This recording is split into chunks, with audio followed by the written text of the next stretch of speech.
My name's Kunda. This is my Falador area, snowflake, ultimate ironman, circularity, and we are in a spot where we have been commonly finding ourselves lately. Welcome to my low to mid-level Herblore guide, I guess.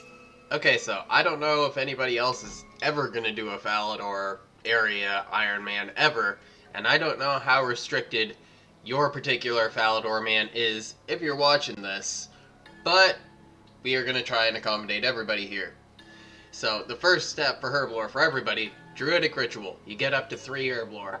Unfortunately, for us Falador area accounts, we are stuck going until I think it's level 10, until we can identify Taroman.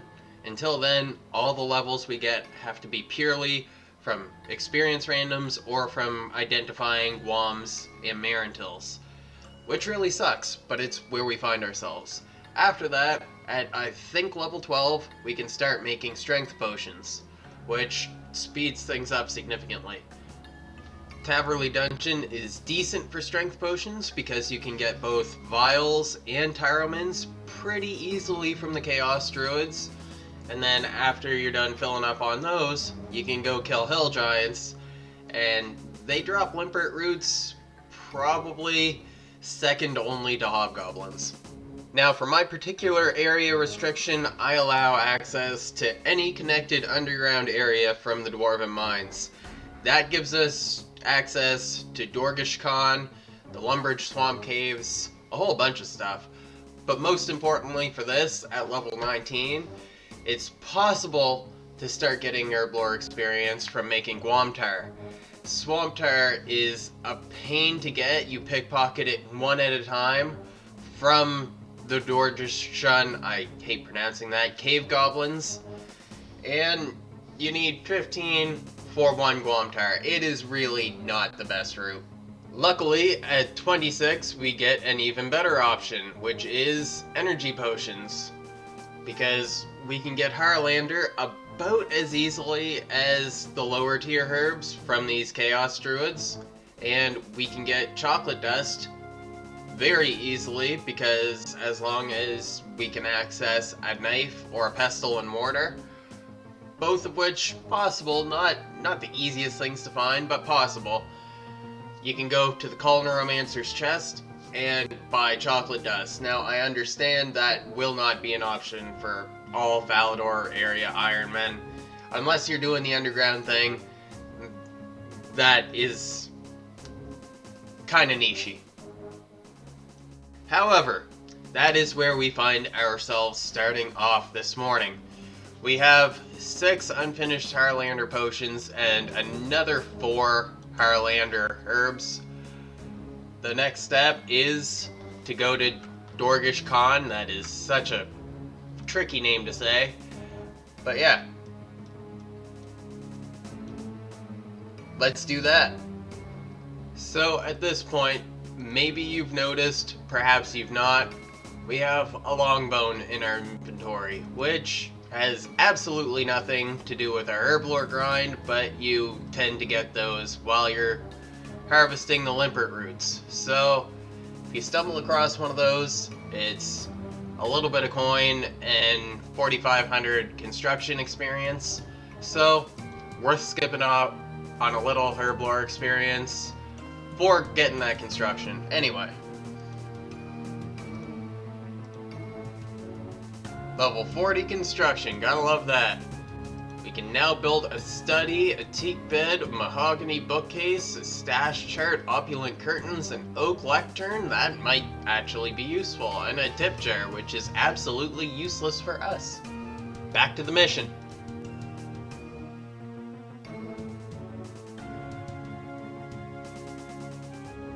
Now for the easy part.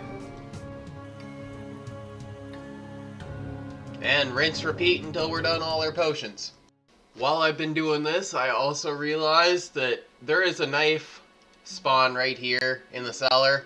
You can use that to turn the chocolate bars into chocolate dust. That was a really good quality of life update that Jagex implemented. Otherwise, You can get a pestle and mortar from Keldagrim, but as far as I know, that's the only place connected to the Falador Underground where it's attainable. If you don't have specific need for anti-poison for whatever reason, just save yourself the trouble. Very not worth it. Stick to the energy potions. Trust me.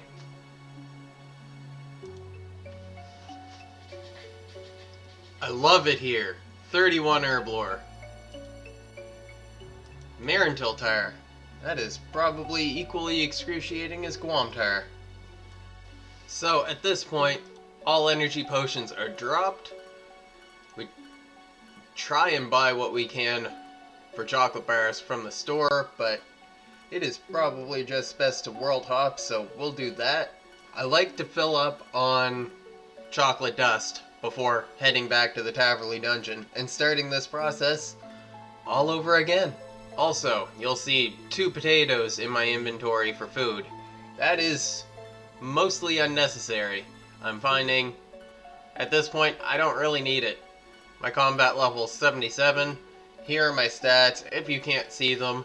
64 attack, 74 strength, 39 defense. The Chaos Druids and even Hell Giants don't really seem to bother me enough to need food at this point. I may make another guide once we are well past 4550, which is what our goal is to achieve right now.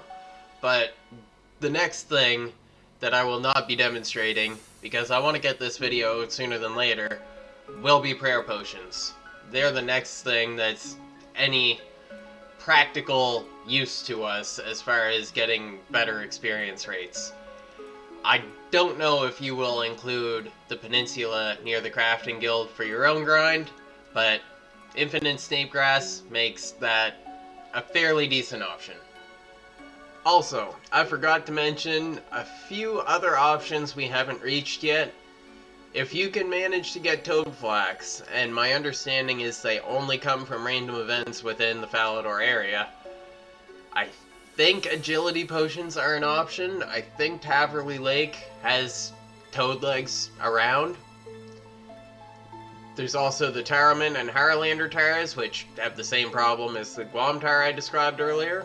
And then at level 48, if you really want to torture yourself, you can make super anti-poison potions using Irit Leaves and Ground Unicorn Horns, which you could get either from Puro or from Cave Crawlers. Do not do Cave Crawlers, it sucks. But that is pretty much all I got. I hope you found that entertaining mildly, if not actually useful. And I'll see you in episode 16 of the Falador area Ultimate Ironman. Unless I do another one of these mini episodes in the middle, in which case, I'll see you for that. Hope you all have a good whenever you're watching this.